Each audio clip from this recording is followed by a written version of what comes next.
Today, I would like to talk about ways that we can recover on our own. I know for a lot of you, you've talked to me about not knowing if you can, not having the financial ability to actually seek services, or being too young and your parents aren't taking you seriously, so what can you do to recover on your own? And today I'm gonna offer up 5 helpful tips on ways that you can start recovering on your own without actual professional help. Now, the first thing that I want to mention in the first tip is see your doctor, your regular GP or PCP or primary care doctor, whatever the hell you want to call them. Make sure you see them. Now, I know I said this is going to be without professional help, and by that I meant no dietitian, psychiatrist, therapist like myself, none of that, but we all need to go see our doctor first. Get your blood work done. Ask for a full workup, because one of the main things that I worry about as a professional is the actual medical care of my patient.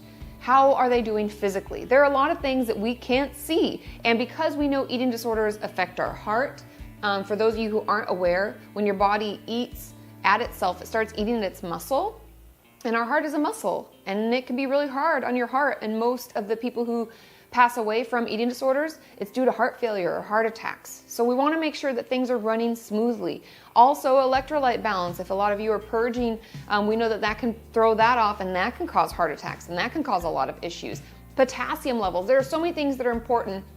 And so before you even consider doing this on your own or working on recovery without a professional, we need to make sure you're medically stable. My second tip is educating yourself about the disorder that you think you have and your process with it. And I know this sounds really, really odd and silly, but I think it's important for us to understand the eating disorder realm. What different types of eating disorders are there? What behaviors is it that we're doing daily or weekly or whatever? How severe is it? And what's our relationship with our eating disorder? How long do we think it's been going on? Pretend you're a detective to your own eating disorder. How long have these symptoms been around? It might be a lot longer than you've ever thought. How often are we using the behaviors? What's the relationship? Is it this like talking down to us, like you deserve the punishment? Or is it something that we help control and it helps us feel better and more in control of our lives? I think that this step is honestly the most important in our whole process of recovery.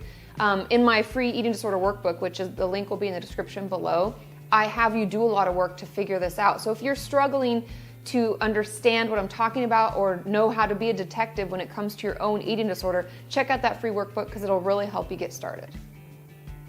The third thing is setting up a support team. If we don't have professionals around to help support us, what I've called before in the past as your treatment team, we need to set up our support team. This can be friends, this can be family, this can be your friends online. I think it's really, really important that we have people who are available to us 24/7. This might be support groups. This might be a hotline.